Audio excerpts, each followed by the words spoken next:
But the US workforce certainly was a trigger. In your document, there's a list of victims. Who were the victims according to that document? There were 250 victims. Can I have the slide again? Or do I have something? Yeah, technically is helping. Yeah, it does not. It just says 200 victims and more because this is the highest level.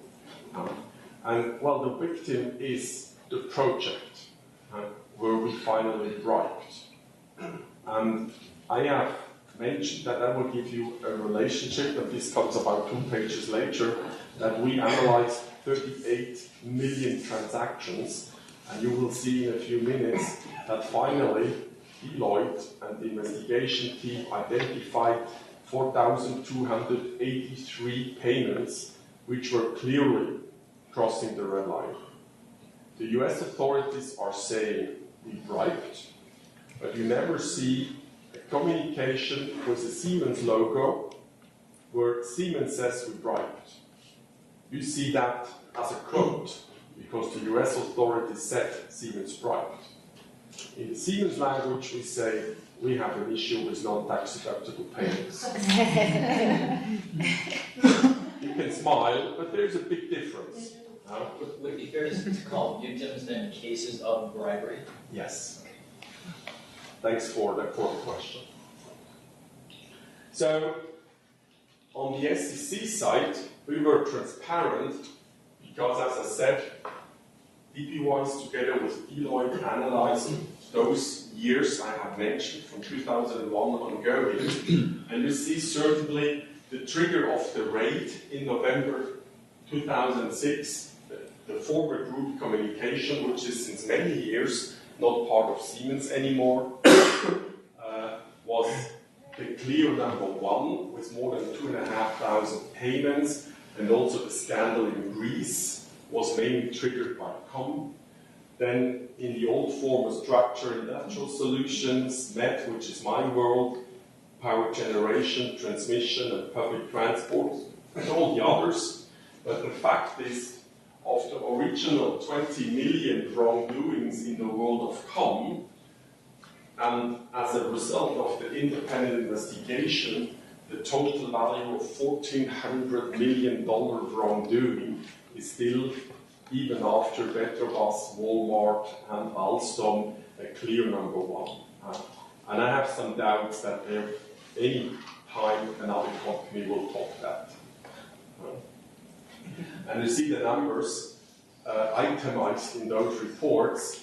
And interesting enough is now actually, and I have already asked that in a context, and your colleague in the second row made an excellent statement, actually, how was it possible to get those 1,400 million out of the company?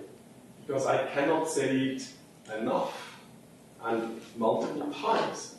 There were clear, rigid control systems by internal audit, external audit, operational reviews, project controlling, etc., etc.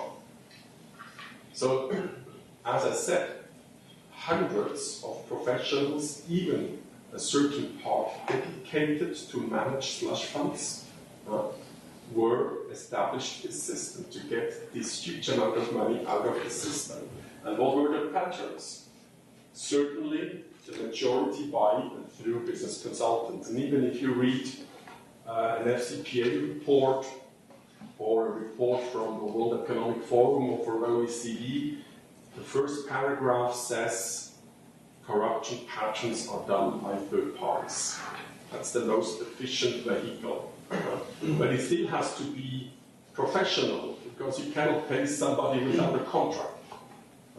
This is not possible in big companies, maybe in small, but not in big companies. No contract, no cash. So there were agreements to pay without consideration, or to shell companies. Means, an example, and then you have exactly done that, say you overprice subcontractors. And the one in between, you can fund the slush fund. And certainly the contractor gets a nice percentage because nobody's working free of charge. What is also very intelligent and very effective, that you are the subcontractor and you establish in the contract a milestone plan that in the time of the signature it's proven and obvious that you have to pay penalties officially. So you have a good reason and a good ground to pay penalties, $1 million a day, nothing unusual, 1 million a day, and therefore you have an official reason to pay and you can fund the slush fund. But we also have cash transactions, so what you know from TVs, shows, leather suitcase with a lot of cash, we have done this as well. Barter trades, they are still, maybe now 10 years later, not as huge as 10 years ago, but a lot of countries have non-convertible currencies. So we only accept Swiss francs, euro, and dollars, nothing else. So they want to have, in my method, a CT or an MRI, and they can also pay in gas, oil, or cotton. In the past, we had an own department to manage those watch deals. It doesn't exist anymore, the department, but 10 years ago, we have accepted cotton to pay a computer tomography. And certainly there you can also have nice gains in evaluating the value of the watch goods. And last but not least, and if you Google Siemens and scandal, you find the most recent corruption case happening during the monitoring ship in Kuwait, because in big construction sites, you always have scrap. A few hundred meters of copper or other precious things, and it's very easy to generate 3, 4, 5 millions just with scrap. And at that time, we do not have the regulation commercially how to deal with scrap. If the commercial manager was honest, everything was in good standing. If he was tricky, it was easy to generate a few millions.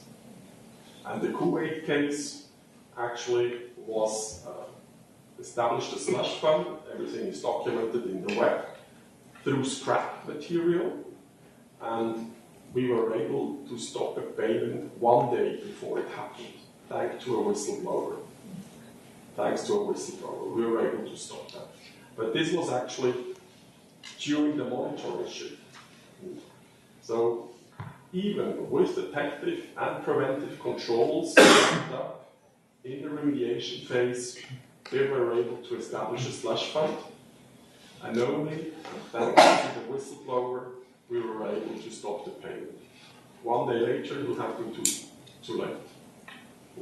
And those people, by the way, were many months in prison. And they were not locals, they were Germans, crossing the line in Kuwait. The external communication, as I said, our language is non-tax deductible payments, and the 4,283 payments were for more than 330 projects. This is the euro value. In the settlement with the US documents, you have seen the US dollar value with crossing 1,400. And we have not and never published the full list of the 300 plus projects. So in the context of the press release and the press conference in December 2008, we have published those examples just to show the scope and the global impact. So it's a fact that we bribed in Venezuela, in the public transport, but also in China, in power generation in Israel, in China. The old communication group had bribed projects in Bangladesh, Nigeria, the IT business in Argentina. That's the project I have mentioned where then the SEC has decided to go after individuals, meets the responsible Siemens manager, the famous business partner consultant in between, and also on the side from the department. It was the new biometric passport system of Argentina and the full infrastructure, and we bribed there with a high 8-digit volume to get the deal. And the deal was about $1 billion. But we bribed a lot of money on that. And you see Russia, Mexico, Vietnam, and the mentioned project in Iraq. Certainly the list of 300 projects does include further countries, but you always have to find the balance of transparency. The authorities in those countries, they are aware, but I think we keep it as it is.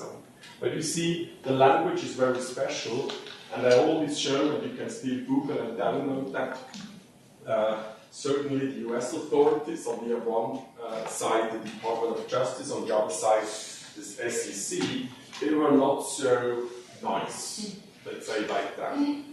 You see Linda Thompson from the SEC, and I do not quote everything, but she clearly says Siemens' pattern of bribery was unprecedented in scale and geography. The scope of the bribery scheme is astonishing, and the tone set at the top at Siemens was a corporate culture in which bribery was tolerated and even rewarded, which is a reality.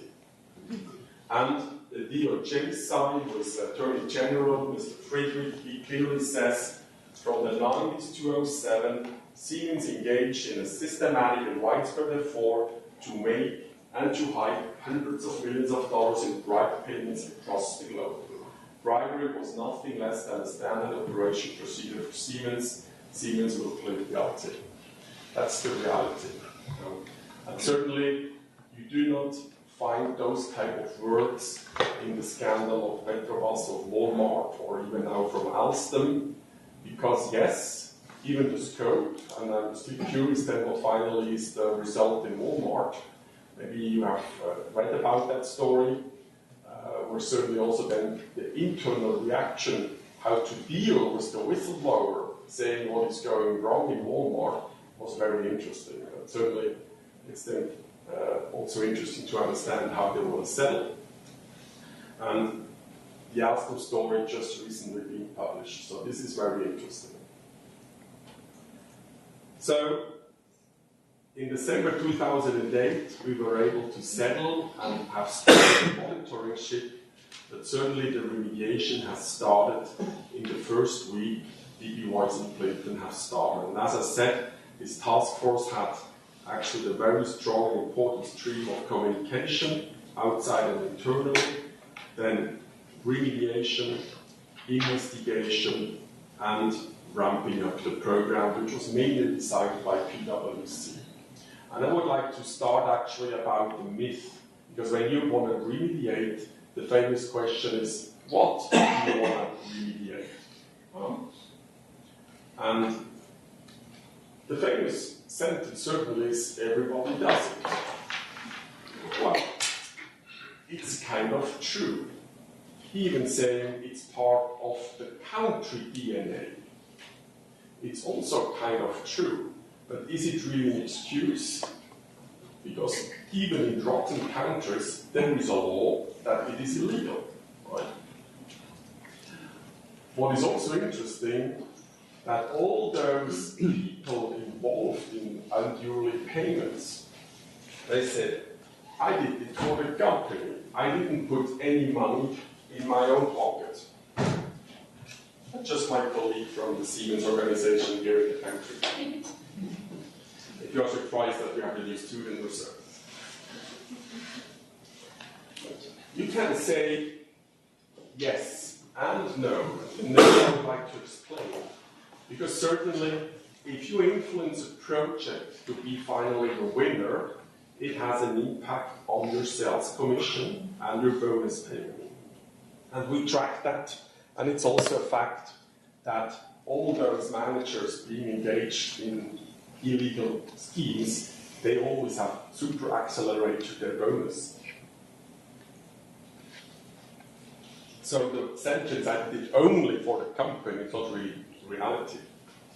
And many of those cash transactions were certainly not 1,400 million, but a reasonable size in eight digits.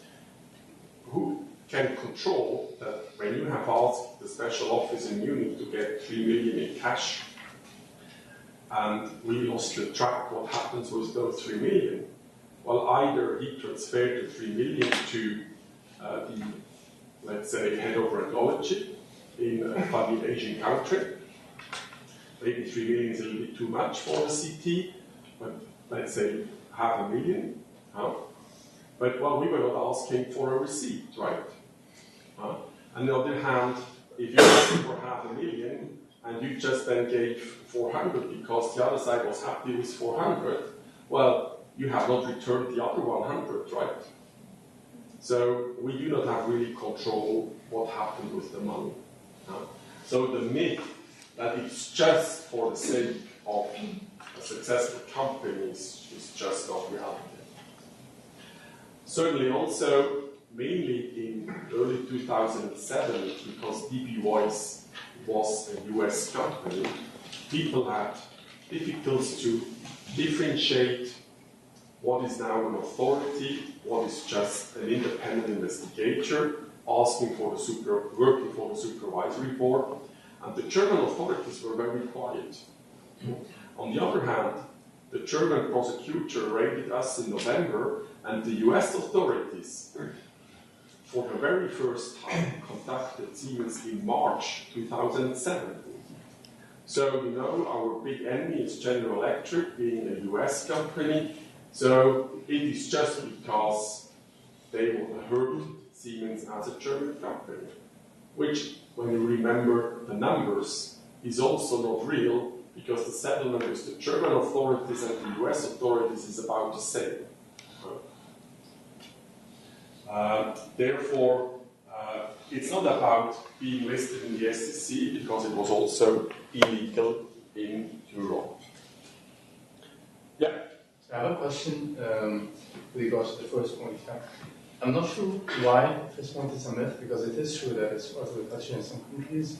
I think the issue for me is when we're judging these companies, are we judging them on if they violate bribery in the countries they operate in, or they violate the international definition of bribery in just around the world? Because it depends. Yeah, well, now, so I have to answer twice. Nowadays, actually, a company operating in a country which is troubled and known to be difficult, it's actually violating normally always two laws. International law, because the company is registered in Germany or in the European Community or in the United States, but I think there's hardly no country where bribery towards public officials is not illegal. And I always have to differentiate. In many, many countries, bribery towards publics are illegal, but not in the private sector. So bribery in the private sector might be legal. It's not ethical, but it might be legal. And only unethical actions towards public officials are illegal. So you always are on the two, actually, roofs of legal jurisdiction. And the myth, yes, as I said 1 hour ago, the world is rotten. But I mean, as an argument that Siemens has bribed because everybody does it, that's not really the rationale of it. That's what I would like to explain. And to summarize actually what were the steps in the litigation, I do not want to go into every argument and detail, but I would like to pick some, is really immediate actions. The raid to spring. It's, as I mentioned, the independent investigation, and we have nominated and launched an ombudsman.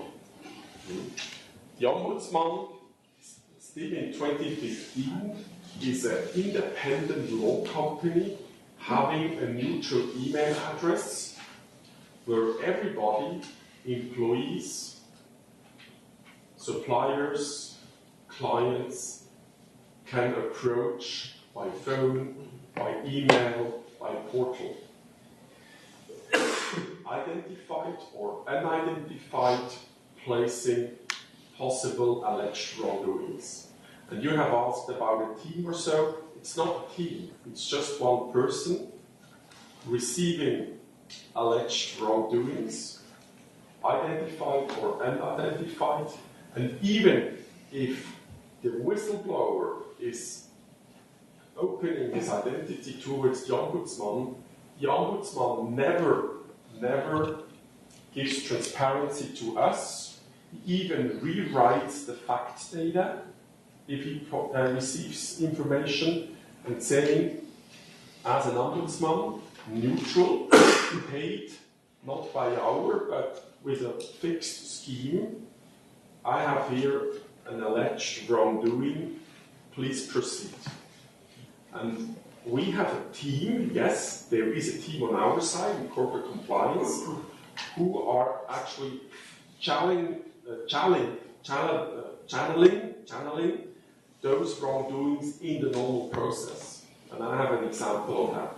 Because it's not only the ombudsman, we have certainly a whistleblower system, like every big company. A lot of allegations are coming to a compliance officer's desk. Even the famous ledger, typewriter, not computer, typewriter, how you see it. You hardly ever see that, but I received those type of ledgers. No signature, no return address. Really like in the 50s, Hermes 3000. No return address. Those type of ledgers. Or HR does receive the message, or even the line manager. But every and all of those possible wrongdoings are coming into the same process, independent how the channel was actually used.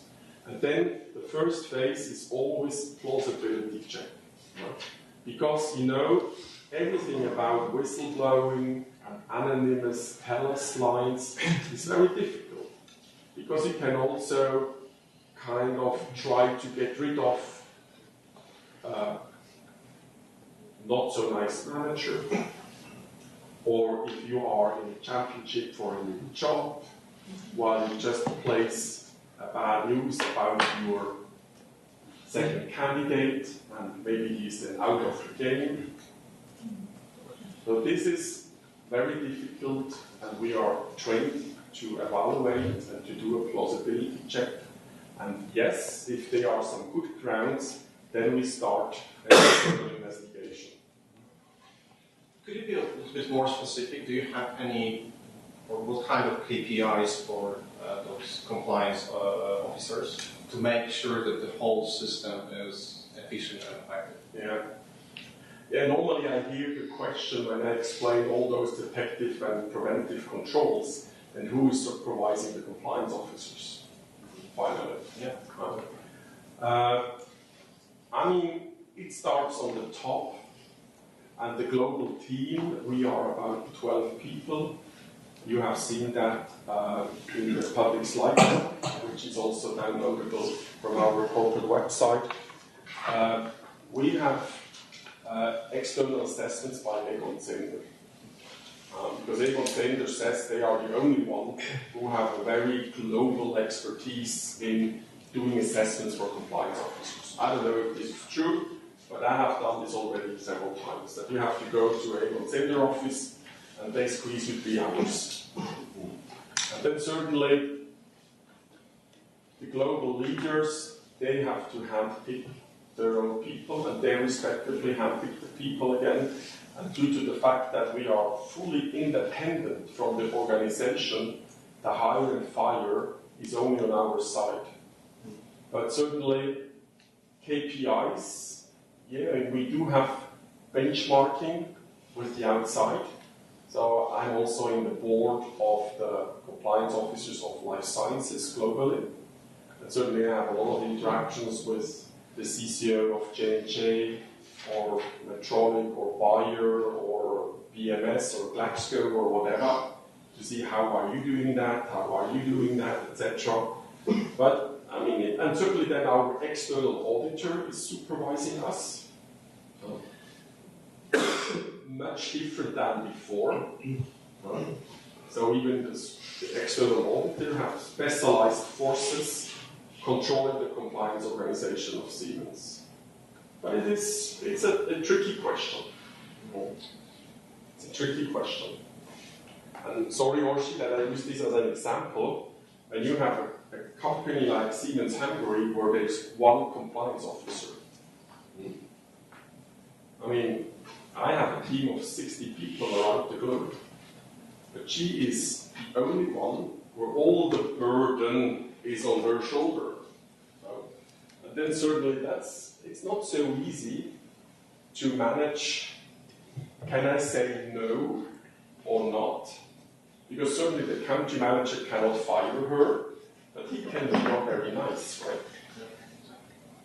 So it's not so easy, especially with the single lawyers, what would I say? In bigger countries we have 2 or 3, then it's easier. And then you can make good guy, bad guy.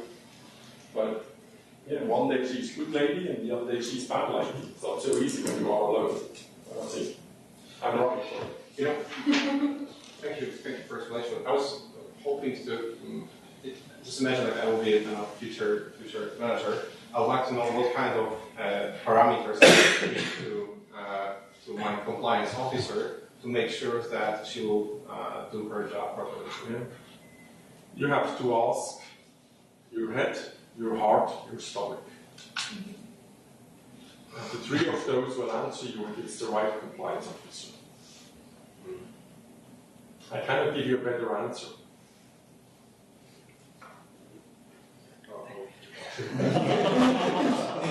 But the 3s are most often right.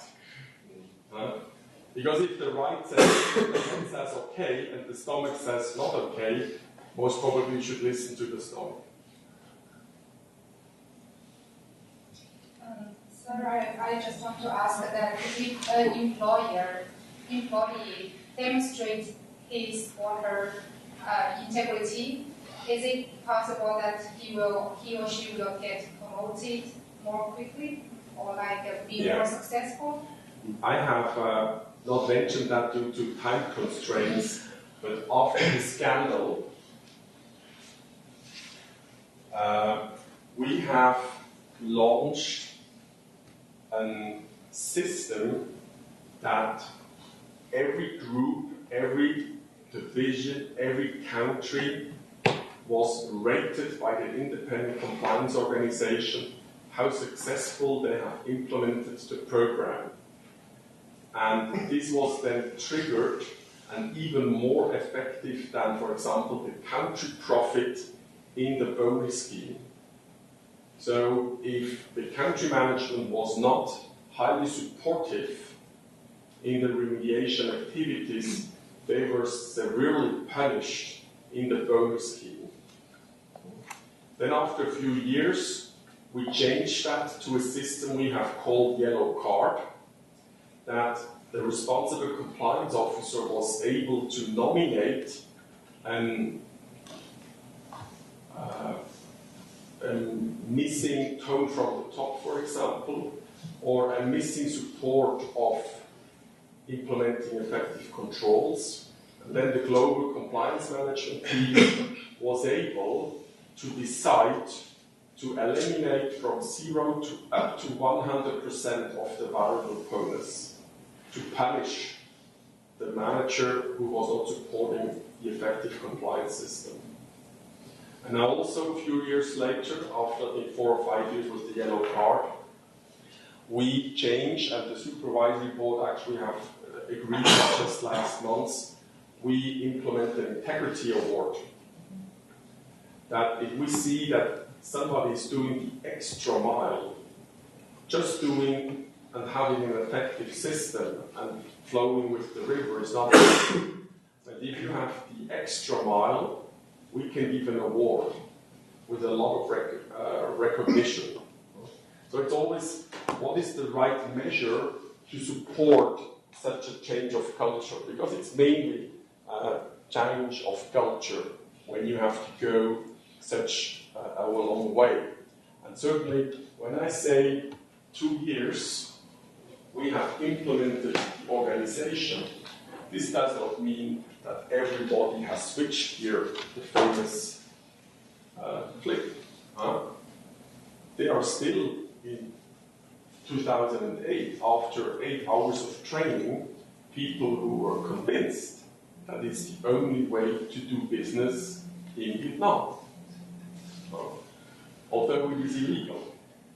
And certainly, it is then the responsibility of the manager to decide to get rid of that person, or because he is maybe because of the skill set of a VIP, to control him so tight that he cannot do stupid things, or then long term you have to replace that person.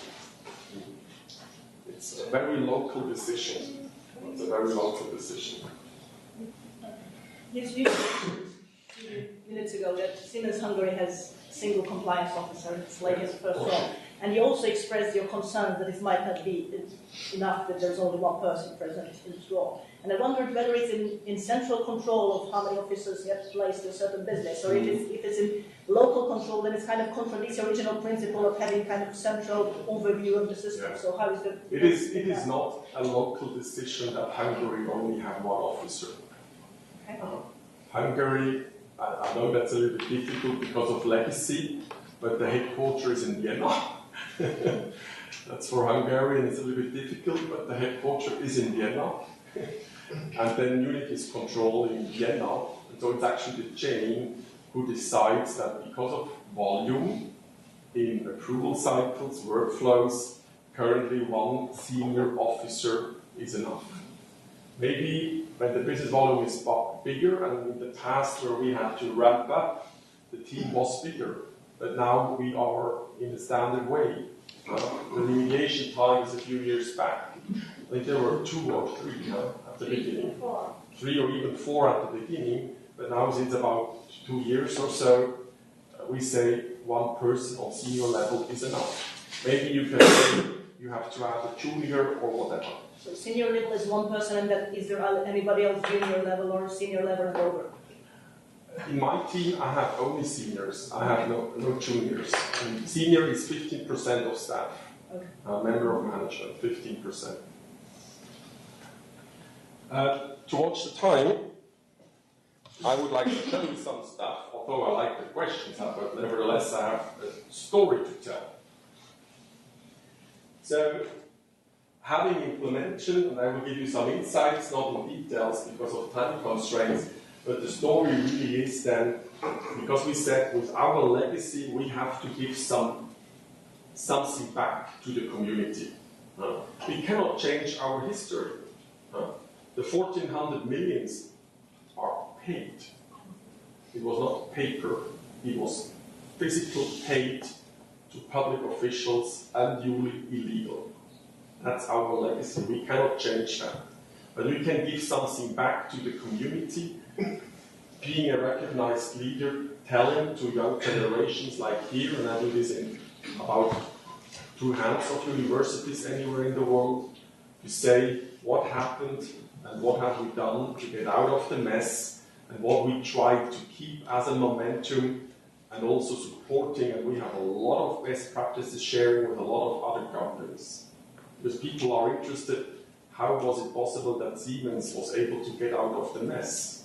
Because we, at least the size of the mess, we are still a good number 1, right?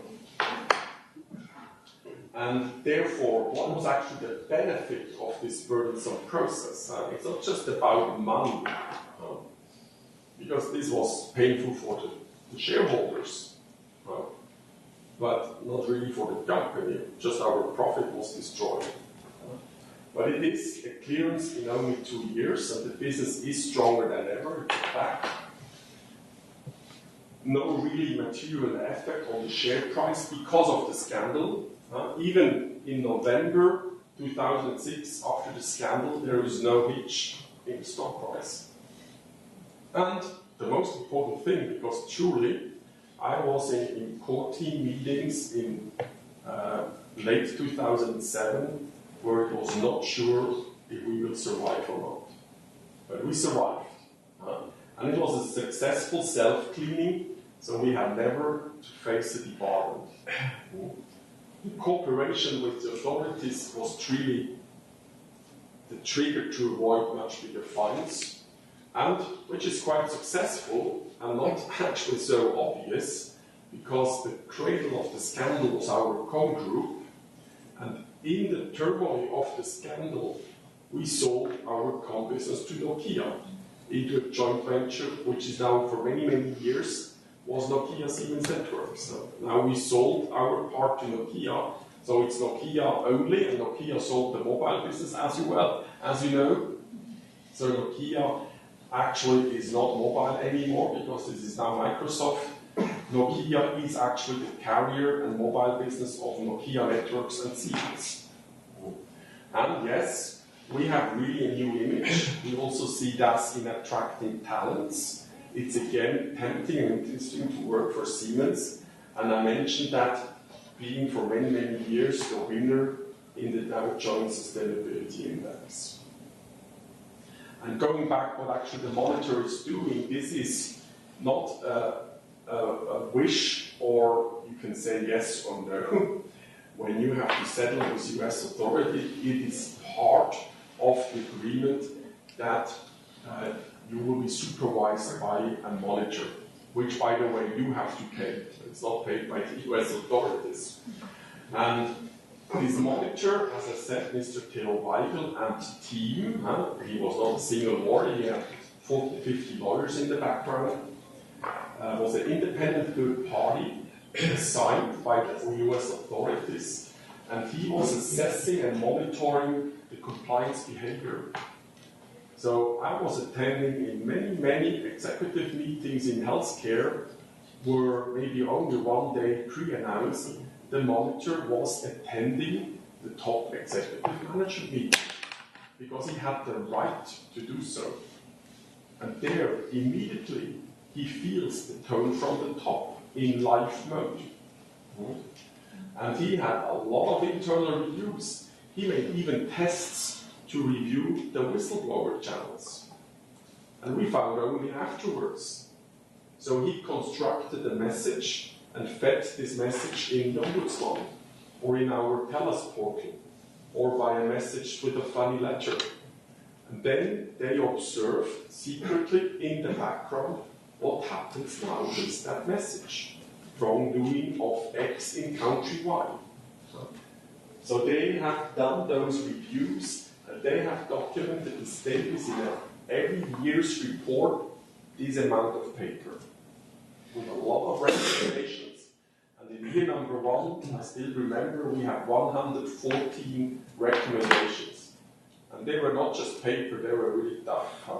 But then again, hundreds, if not thousands, were engaged to implement that recommendation, to do a better process, to do an additional control, to do an additional training or whatever. And certainly, if they are improper activities, and I have mentioned that, the Kuwait case, which you can Google very easy, they had then to immediately report that also to the SEC. So actually, the Ombudsman was actually also a protection shield for us. Because if we have discovered the wrongdoing, we had to immediately report to the monitor. And then it was the monitor's decision how to deal with the authorities. Now, in the, what we say, post-monitoring area, it is very tricky for us if we discover a wrongdoing in some countries. What shall we do now? Shall we report to the local authorities? I remember your country, I had a very nice case last year. Or shall we report also to the US authorities, because we had some obligations in the settlement? Now we have to decide for ourselves. And it's not so easy. Just shall we report to the local authorities, then maybe our guy goes into prison, and it's not always nice to be in prison in certain countries. Maybe it's even not a real case, but he's still in prison. It's not so. The monitoring ship was also a protection shell for us, because he decided for us. And now we have a clearance committee who has to decide what shall we do. And I make a joke, and I'm not German, therefore I can make a joke. We are a German company and we love circulars. Circular is nothing else than a written regulation, what you have to do, how and why. And after the scandal, we have published tons of guidances and regulations and circulars. Certainly, the fundamental is a business conduct guideline. Then Siemens values and vision, and integrity is part of our values. Then certainly about anti-public corruption. So it's not enough to say it is illegal by law, because you cannot say to every employee he has to understand every law in every country. Therefore, we have to issue a circular saying that it is the obligation of every employee to understand the local law. Because otherwise, what is the ground to fire him? It's not so easy, and also by labor law. And then certainly to address specific risks in the world of business consultants, intermediaries, gifts and hospitality, and I'm in life sciences, and you know, healthcare, benefits towards healthcare professionals. 10 years ago, the famous Hawaii trips with the significant others, which were rarely the wife, that was common practice. That was common practice. But those times are really past piece of history. You do not pay those type of leisure trips anymore. But it was normal. Certainly, we also have acquired a lot of problems. We talked about in the coffee break, and you can Google that. GE was interested in acquiring Alstom. And the French government has asked Siemens for a counterbid. We were certainly aware that Alstom was also heavily in the mud. And good for us, finally the management decided to accept the bid of GE, who finally had to pay a few billions more. So this was good for us. But now, just for the FCPA settlement, they had to pay more than 700 million. The story is not over. And we also bought a lot of dirty legacy by acquiring companies. And then it was our problem because we acquired the company. So now, a few years later, we are much more precise in looking into the history of an M&A object, because then we can say it in the contract that we have seen this and this and this, and if there is finally a fine, the seller has to pay it and not we as a buyer, etc., etc. But the fundament is really the tone from the top. And as you have remembered the quote of Linda Thompson, in her opinion, and she's one of the big shots in the SEC, was that this was clearly missing.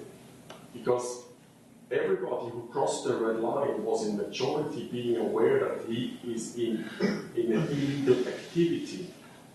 But his manager was aware that this is happening, said nothing. The manager of the manager said nothing. The manager of the manager of the manager said nothing. Therefore, the employee finally was kind of in a good belief that the company is tolerating it or even supporting it, because there was no tone of the top that integrity is actually corporate value, while it was not at that time. So we changed our values, and integrity is now one of our 3 pillars. So compliance shall be an anchor in the full compliance, in the full value chain. Then explain and demonstrate compliance-related issues in a lot of trainings, communication, show priority at all times. So if a CEO makes a technical meeting and not mentioning compliance, at least then we have already alert signals in the headquarters saying, is this the right leader not mentioning compliance in that difficult country. And I know enough examples that this person was a year later not CEO anymore.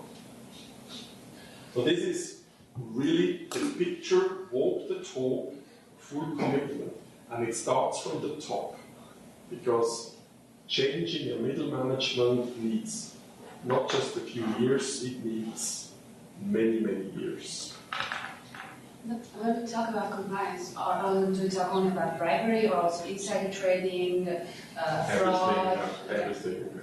Our mission profile is anti-bribery, competition law, money laundering, data privacy, fraud, conflict of interests. It's quite an interesting scope. And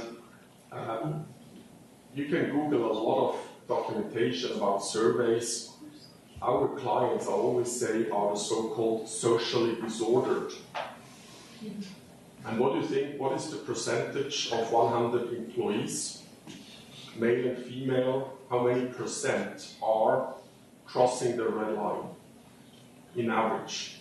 Studies starting from the 50s up to 2010. How many percent? 10? Well, then you have really a problem. It's 1% of female and 3% of male. So 4% are in the genes decide that they are crossing the red line, are socially disordered. These are our clients, right? Training, I have mentioned that. I will not go into details too much, but we have trained 6 digits of people. 200,000 people had to attend web-based training, 4 hours in total, and 60,000 people had to go into classroom training, 8 hours in high-risk countries, 4 hours in low-risk countries. And we have to calculate, if you send, I think it was 35,000 people 8 hours into school, that's also a price tag. The first wave, we had external trainers for PwC, from Pricewaterhouse, specialized FCPA trainers, and then the further waves we have done for ourselves. But just having a center 1 day off the street because he has to attend a compliance training, well, we made a lot of friends. And important is that what I mentioned in the past, if you are caught, you will be promoted to another job. This was the tradition, and since the scandal, and we publish this number every year, there will be consequences. We have a disciplinary committee process on local as well as corporate level. So the top 2 layers are managing corporate.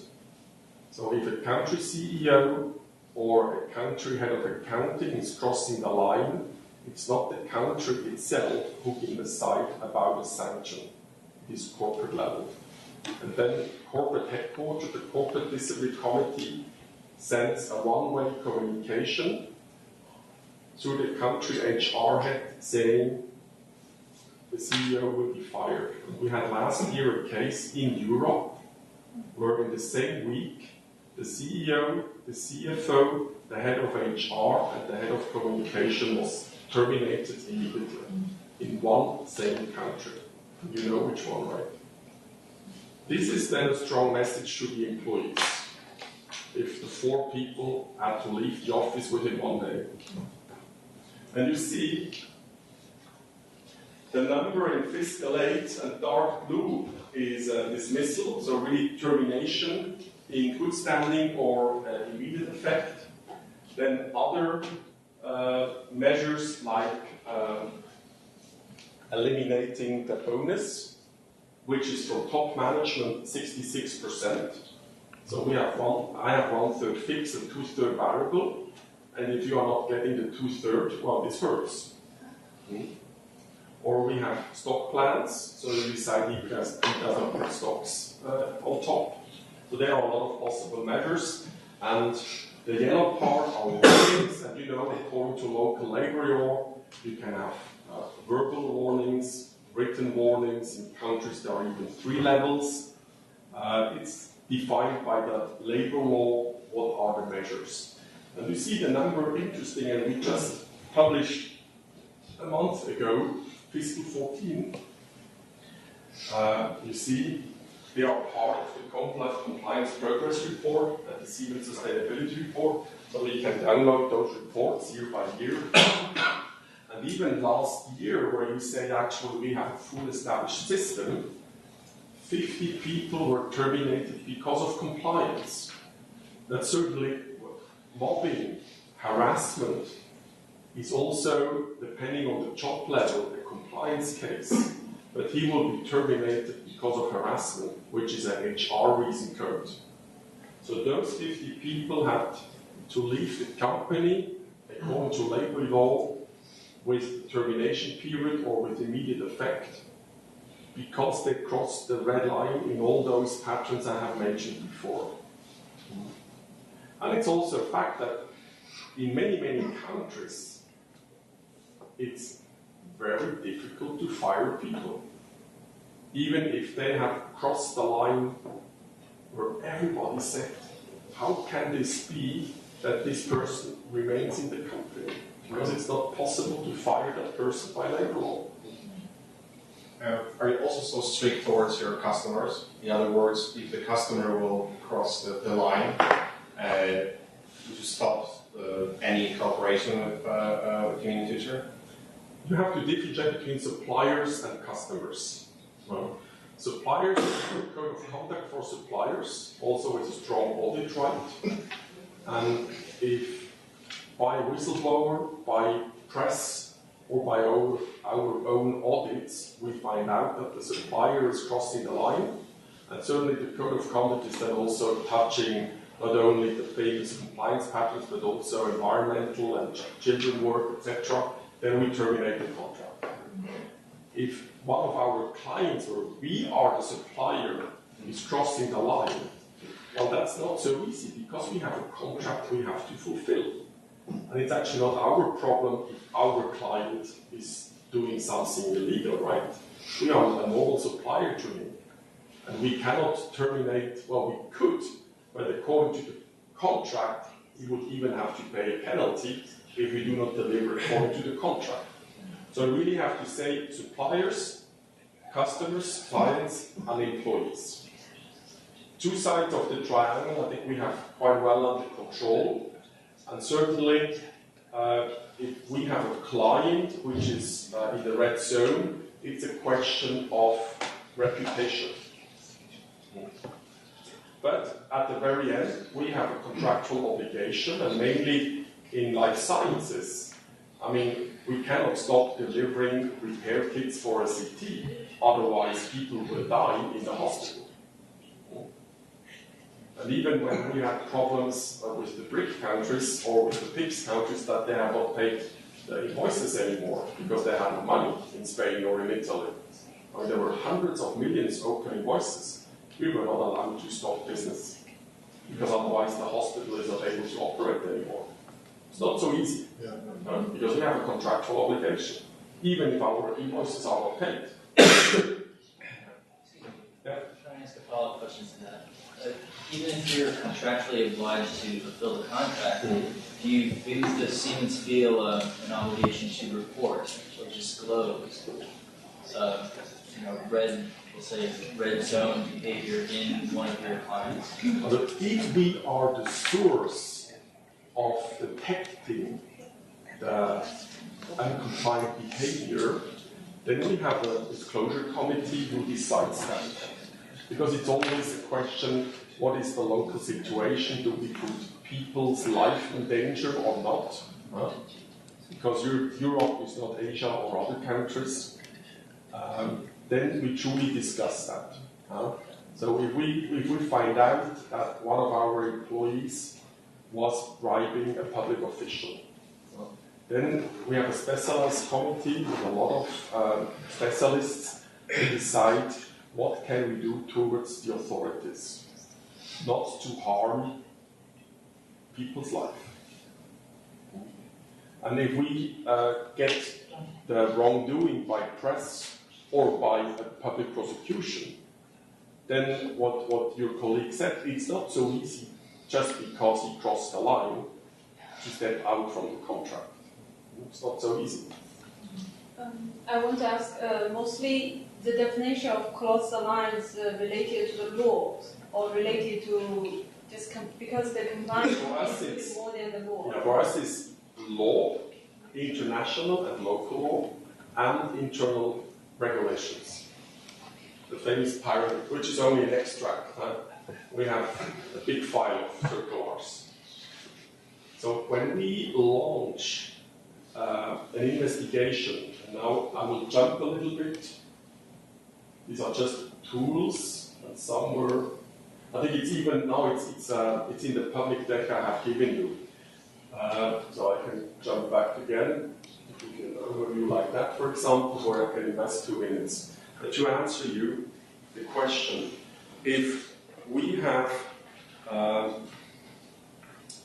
decided after the plausibility check that we do start an investigation, it is according to the type of the wrongdoing, either a centralized managed investigation where we have only enforcement specialists, former prosecutors, former BKA agents, former FBI agents. These are 25, 30 people in regional hubs, and they are enforcement specialists. So they were 30 years police officer or FBI agent. And you know, FBI agents are retired with 50 plus, and then they have joined Siemens. And according to the category, also the local team can be responsible for the local investigation. We have also special training for interviews, etc., for the fact finding. Then we have a clear process what happens actually in those definitions. And there is always a mandate signed by levels up the hierarchy. So if we have, because we are in Budapest, a local investigation in Budapest, it cannot be signed by Hungary itself. It will be signed by the upper level. And this is the mandate, always saying that's the alleged wrongdoing, and if this is the case, this is against internal regulation XYZ, or local criminal law, paragraph whatever, and international law, paragraph whatever. So this, the mandate clearly states if the wrongdoing is confirmed, what actually is evidence about international local law, or, for example, business conduct guideline, E3, conflict of interest, or whatever. And the compliance officer is independent from the local office? Exactly. So they belong to the global compliance team? Exactly, yeah. But that's just to keep the there is independence. a need of a local contract, that's obvious. But target setting, hire and fire, management, training, budgeting is everything independent in the global organization and not linked to the country. I mean, the reality is always a little bit different because the money comes from the country, but they cannot be happy or not happy. We just say that's the price, and the country has to pay. Yeah, I understand the company has strict measures against all these wrongdoing and all the other stuff. So I mean, how at the root level, how does it work? How does, for example, in Hungary, there's only one vigilance officer. So at the root level, how does a vigilance officer monitor each and every step of when a company is active and Yeah. The answer would be in this chapter, which I have no time anymore, but it's all about tools. And you can have a look when it's uploaded the deck. It's all about tools. We have tools in the world of gift and hospitality, with self-assessment tools, but also workflow tools, where the management has to approve, but also the compliance officer has to approve. Then we do have, in the world of projects, we have a so-called anti-corruption risk assessment, where the compliance officer is part of the project bid team. And as I mentioned as an example before, independently, he can decide and say no go. And nobody is able to supersede him. And because the nice example of our channels, because the majority of the wrongdoing is done by our third parties, we have implemented a compliance due diligence process for third parties, which is kind of complex, and with a set of certain parameters, we say it is either a low-risk process, a medium process, or a high-risk process. This does not mean, and I say that a lot of in internal trainings, it's not a high-risk partner, because it's, and you can confirm that a lot of business people say, oh, I have high-risk partners. No, it's not a high-risk partner. It's a third party where our business relationship is scored as a higher risk than other business relationships. And when you see here, if this business relationship is on a high risk, we ask a lot of questions, and this process goes up to a month. This starts from internet check, then what are you really doing? And the compliance officer has to confirm that he understands what the business is intending to do with this third party. And I had a lot of discussions in China where I just said, sorry, I still do not understand why you need those partners. And as long as I do not understand it, I will not approve it, therefore there will be no contract, black and white. And then references, screening authorization, the link to governmental officials, bank references, etc., etc. And even in the high risk environments, in life sciences, I double check that this was outside specialized companies, which are going to Yemen, to Iraq, to other funny countries, doing pictures from the letterbox, from the office building, making reference calls with the hospitals, doing know that guy. Everything which is allowed by local law, we double check with external due diligences to be safe and sure it is the right partner. And my signature is the second one next to the relevant CEO.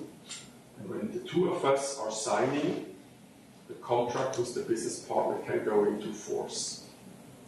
This does not mean that we have now a third party world where 100% is in good standing.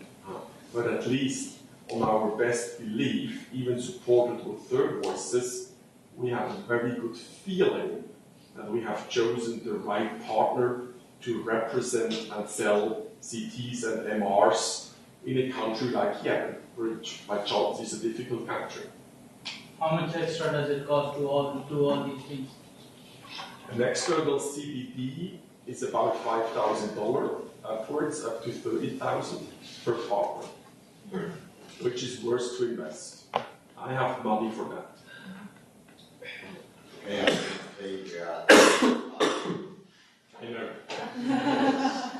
The full presentation is already uploaded. I just opened it up, so you can check it. You can see the missing slides, and if you have any questions, there are two options. One is to contact Thomas. Yes, now it's gone because the last page is my address. Yeah, he can't read all the time, and now as well, to contact him individually if you wish. The other option is to contact me, because it's not as authentically, but maybe some questions I can also answer, and then we can have certain kind of lessons learned that we will discuss later into the course. I mean, the last model was the last module by explicit choice, because it happens very often that I have no time anymore for the last module, and it's about collective actions, which I have already several times mentioned, how to fight the cancer of corruption with all those type of different initiatives. Where we also have the privilege to have this 100 million. Well, now it's only about 60 million left, because 40, 45 are already spent. But this is a privilege to have this money to sponsor those type of projects. And we really have everywhere in the world, we have those projects, even here in Hungary. Including CU Business School and my center for integrity and government. We received the biggest grant in education, in integrity education, and we are about entering the last year of this project. Very interesting, so if anybody is interested, can come to us and ask questions, and we hope that we will be able to follow it up later as well. So therefore this module is highly transparent in the web, and I just have to put together a few slides as a summary, which is not a big story to skip it, right? And the main message is also happily answering your questions, right? And I think the red line was quite under control, and you get the feeling that certainly the cancer of corruption is still a day-to-day problem even in January 2015. It's just a fact. But if a company has the right focus on it, you can survive in such a difficult environment and not crossing the line. And as I said, and that's a strong message, a compliance system is never able to eliminate and to avoid a very single case. It's not possible. The company is too big. But the probability with your controls, detective or preventive, that you find it out is much higher, and the threat that people even not think about crossing the line is much higher than 10 years ago, because now they know the probability that we will find it out is much higher, and there will also be consequences.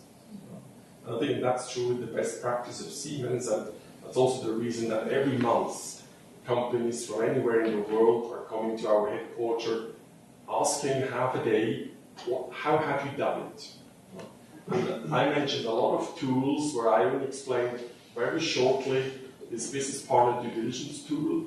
We were actually forced by other companies to make this as a product where people can buy it. Buy it for symbolic, just for $50,000, because free of charge, then there is no value. And the $50,000 will be used to further enhance the tool. The original costs were a few millions to establish the tool. But the business partner tool has been installed now in more than 20 countries, companies. Because every company has the problem how to manage intermediaries. Because it is still threat number one. And it's easy to channel money out of the company with the help of a unfriendly third party.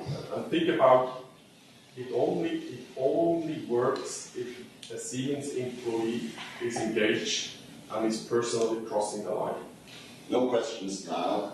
Afterwards you can. I'm still yes. I wish to thank you, Thomas. He was flying from Germany just for affording this lecture to our class. So thank you very much.